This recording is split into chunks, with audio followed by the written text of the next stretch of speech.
for example, electrons, ions, photons, etc. So you get emission, either you get again electrons, ions and photons. And in XPS what you do is you detect the emitted electrons and measure the kinetic energy of these emitted electrons. So if you look at the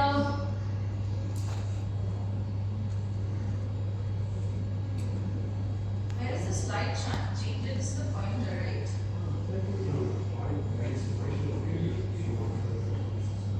Oh. Alright. So what you do is you can analyze the bulk of your sample, or you can just look at the very thin film sectional of the samples, or you can completely look at the surface, right? So you conventionally the surface is defined as 1 nanometer from the top. And what we do is, using different probes, I hope that all of you must have heard about these different techniques, right? XPS, search, IR spectroscopy. You must have heard talks on these today or yesterday. So what we are going to do here in this, we are looking at XPS, X-ray photoelectron spectroscopy, where your incoming probe is photons or X-rays, and the emitted electrons, we are probing the emitted electrons, specifically the kinetic energy of the electrons, right? So you be careful what is your irradiation and what are you detecting, and specifically we are looking at the kinetic energy. If you look at the lateral resolution of XPS, it is like, depends on the beam size of the X-ray, and the depth and resolution is between 10 nanometers. Right? And so because of the depth, the resolution is so small, it is highly surface sensitive. Now so this is again a schematic diagram showing the difference between different analysis techniques, and you can see that XPS is highly surface sensitive. So you get the information from the top 10 nanometer from the surface. Now why is it so surface sensitive? So what you have, you are irradiating the samples with photons, and you are looking at the emitted photoelectrons, right? So only the photoelectrons that are very close to the surface can reach the detector. That is why your surface sensitivity is so high, because your inelastic beam field path of your photoelectrons depends strongly with the electron energy. Right? So what happens is, this is called the universal curve, and there is a minima here. So this corresponds to around 10 to 100 electron volts. Usually this energy regime is used for Auger electron spectroscopy. And in XPS we are confined to more than 100 electron volts. Right? So because of such, if you have around 5 at 50 eV, the mean field path of metals is around 5 angstrom. Since the mean field path is so small, we can probe small depths close to the surface. That's why XPS is so surface sensitive. And you can further increase the surface sensitivity if you go at a glancing angle to the surface. So what are the information you can collect from XPS? You can look at what are the elements you have, chemical composition, what is the stoichiometry, means how much you have, their oxidation states, their coordination environment, obviously how deep they are from the surface, right? So everybody is familiar with this photoelectric process, right? So what you have is, you have this, look at this atomic model. From this atomic model, so the kinetic energy of the emitted photoelectron depends on what? First, is the photon energy of the incident X-rays and the binding energy of the electrons from whichever level they have been knocked out and the work function. Right? So, if you want to measure the kinetic energy, you need to know the binding energy on the work function or vice versa. Right? So, in this case, what we are doing in most of the photoemission experiments, we measure the kinetic energy and plot the binding energy. So, now the photoemission spectra is strongly dependent upon the material, right? And since the binding energy of the photoelectrons as it go very close to the nucleus is very high, so there is a strong relationship between the binding energy of the core levels, right? So those core levels closer to the valence band has very weaker binding energy, while close to the nucleus it has very strong binding energy. Now, if you look, it also depends on the atomic number. For the same core level, for different elements, the position of the binding energies are very different. This is why the XPS spectra is so sensitive to each atomic species, and you can use it as a fingerprint to identify different chemical species. So this graph actually shows you, this is an example, shows you that how the binding energy varies as a function of 1s, 2s, 2p and 3p levels. So it is very highly sensitive to the atomic species, and you can use it to identify them. Now what happens is that when you have an incoming photon, it knocks an electron out. The element becomes charged, loses one electron, right? So what happens now, it is in a metastable state, it has to relax. How does it relax? So an electron from a higher level can fill the hole in a lower level, right? And it can knock out, that difference in energy, it can knock out another electron. That electron is called Auger electron, right? And the second process is that an electron from a higher level can just fill the hole, and the difference in energy is released and another extra photon can give rise to fluorescence, right? So what you do is, when you measure the photoelectrons, you will always get an Auger electron as a side effect. You cannot neglect it because it is part of the relaxation process. Now, this Auger electron emission depends strongly on the relative probabilities of stacking cross section. So as the mass increases, the Auger probability of Auger emission increases, and the probability of photoelectrons being emitted increases strongly, right? And the way Auger electrons are denoted is by a notation called XYZ that refers to the electron shells involved in this relaxation process. We'll come to it in a bit more. So I don't know how many of you are familiar with XPS, especially the students. This is a very common setup. You see, this is a setup of an XPS, standalone XPS system. It is an ultra-high vacuum system. So, in order to do XPS, you need to have vacuum, an ultra-high vacuum, specifically because you don't want the electrons to be knocked out by the atoms or the molecules in the ambient. It will never reach your analyzer.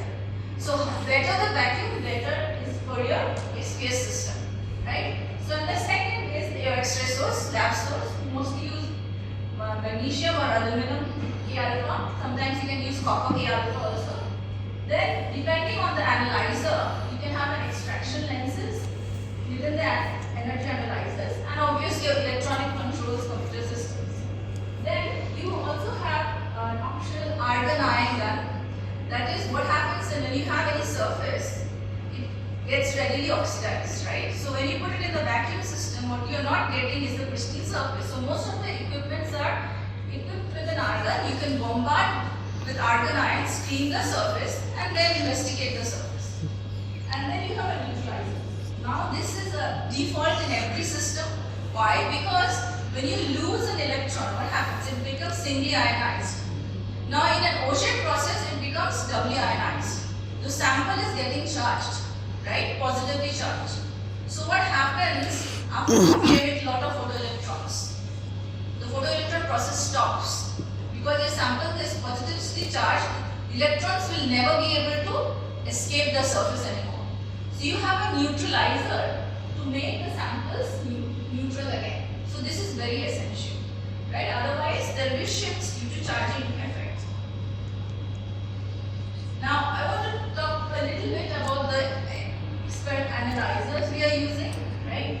So the most common analyzer you are using is an electrostatic analyzer. We have a retarding field analyzer, a cylindrical mirror analyzer, and a concentric hemispherical analyzer, right? The concentric hemispherical analyzer is the most common type of analyzer used everywhere. We are not going to talk about retarding field. I am going to show you how a cylindrical mirror analyzer looks like. So what you are going to do is electron, you have an negative electron charged particle, so you apply potential to confine its trajectory. In this case, you have the cylindrical structure, you have different electrodes, it's like a double pass. You see there are two paths to the top and the bottom electrode. So this one is your sample. So the electric fields deflect the electrons in this direction and it reaches the detector. Right? This is how your detector looks. The schematic diagram. If you look at the internal structure, it looks like this. Right? Now, what happens is this detector, if you look at this, it is collecting the electrons over a white solid atom. So this is good. We are collecting a lot of electrons. If no, not even 100% is still a lot.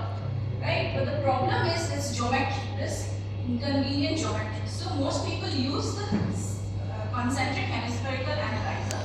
So typically if you look at the analyzer, this is your analyzer. And this is your extraction lens.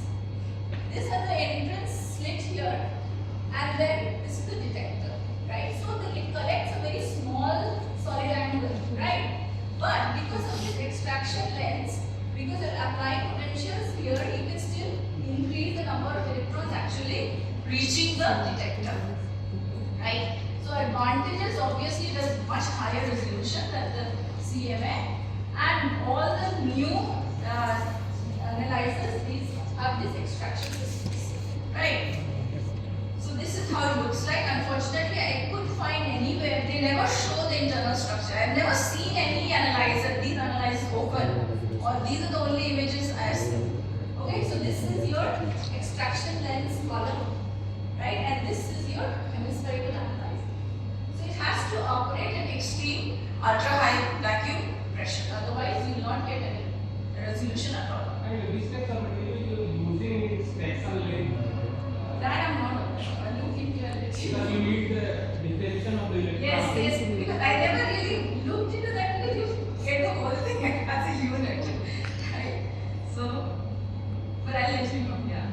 So, to go briefly into this, so basically look at this. So, you have two hemispheric here, and you have this in your entrance lens. Okay?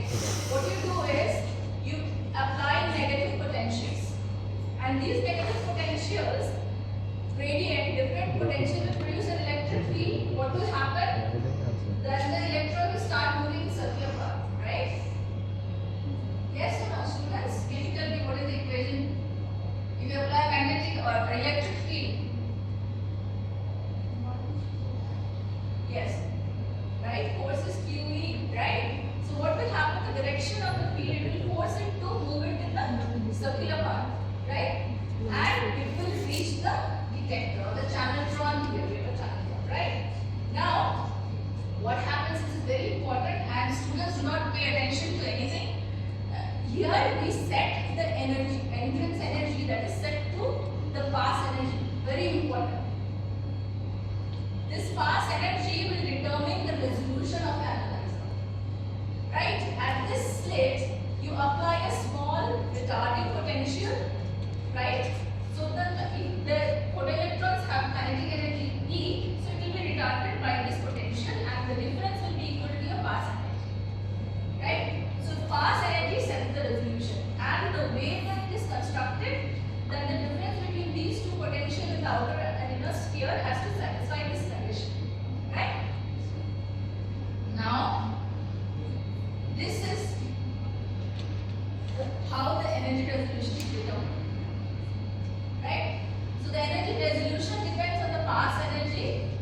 D is the average mean free path, mean slit, entrance slit width, and R0 is the beam radius, R1 plus R2 divided by 2.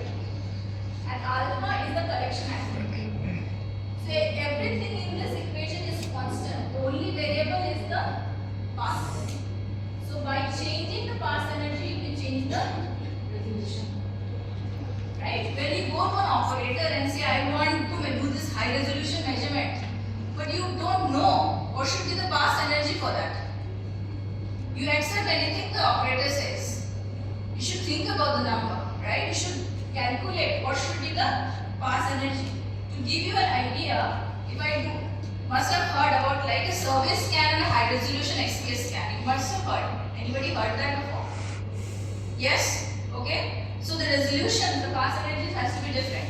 If I want to do a high resolution scan, I will set my pass energy to 20 eV, 15 eV.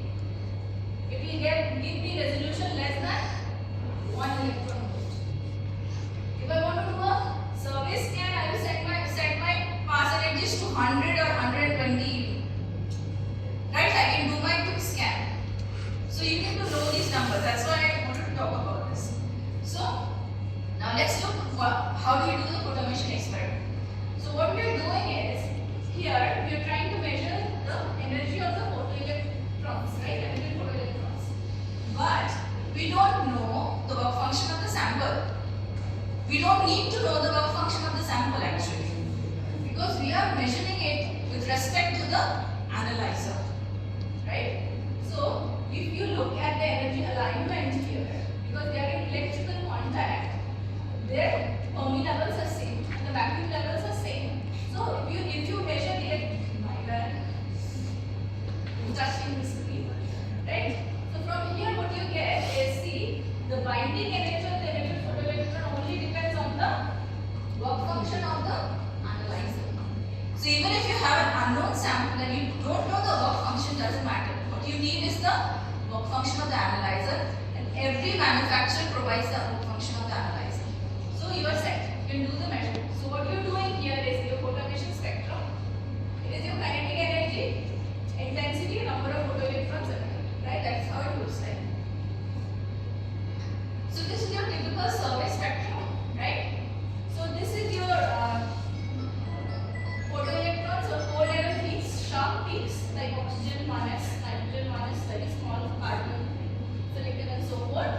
And this is your OJ peaks, right? So the question is, how do I know them? I have already labeled them for you.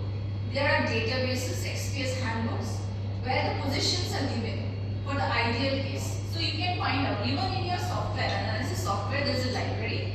You can find out how to label these peaks or which peaks they belong to which element, you can find out.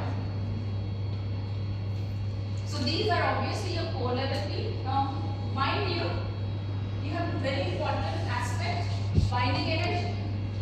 It goes from high to low. This is the convention. Most of the people draw it the opposite way. Not I will say most. Recently, young people are inexperienced people. That is not the convention. Remember what I tell you? Kinetic energy is measured. So if I plot it, this is the lowest kinetic energy. This is highest kinetic energy. In kinetic energy scale, because kinetic energy and binding energy is reciprocal. So when I plot it in binding energy scale, this becomes highest. You have to remember that. Why? Because an experienced person who looks at it, they are familiar with it. They will say everything is wrong.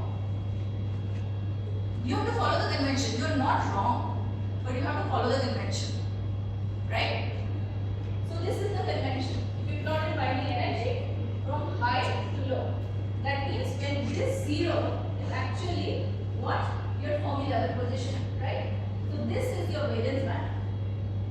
Technically, you can also use XPS to study the valence band, but the static cross section is not that high. It's not that sensitive. If you want to study the valence band, you can use UVS, ultraviolet photoelectron spectroscopy. That is a much better method. Right? And another curious factor is the step background. Right? This step-like background is due to the secondary photoelectrons emitted from the sample. So these are the salient features. We went over all of them. So these are the core level peaks, the ocean lines, the valence band, and the satellites.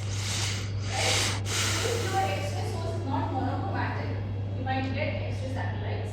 Obviously, you have an inelastic background to the secondary electrons, and you get multiple and intrinsic and extrinsic satellites. So again, we already went over this. So this is how your Auger peaks are labeled. So it uses all the electron levels that are used for emitting an Auger electrons. For example, two holes are there, L2, L3, and one from K. So it is labeled using these 3 electron levels, and it is like in all XPS handbooks they are mentioned where you will find these Auger peaks. Now, this is an example of tungsten 4F core level.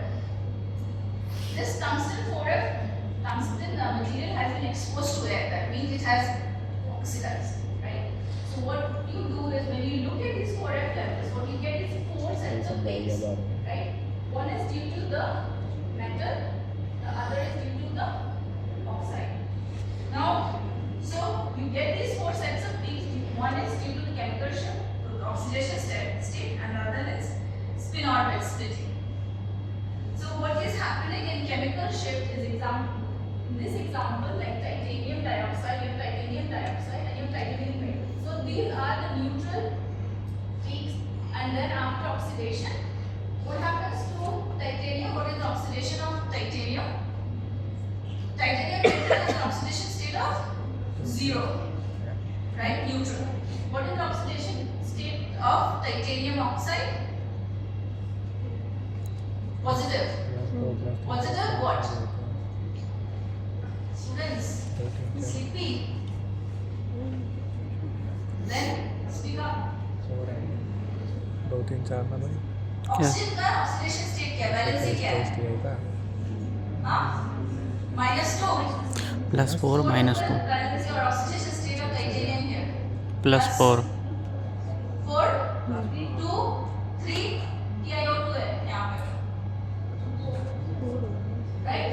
So this is positive. Everybody agrees this is positive oxidation state. 4 3 2. I don't see a consensus. Think about it. Right? So positive oxidation state. So what will happen? Binding energy moves to higher.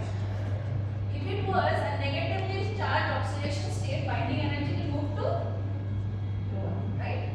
So depending on the bonding, if your oxidation states become more positive or more negative, it either shift to higher binding energy or lower binding energy. So this is simply called the chemical shift, right? So another very famous example, right?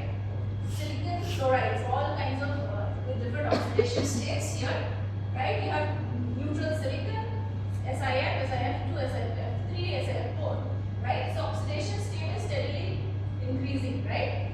So with that, you can see a shift directly proportional to the oxidation state, right? Now, in the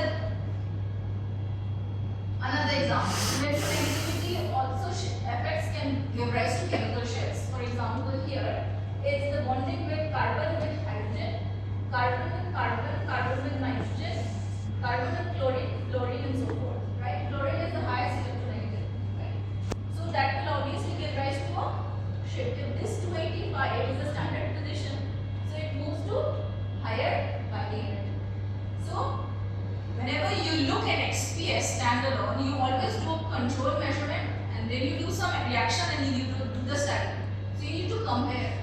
So then you can figure out how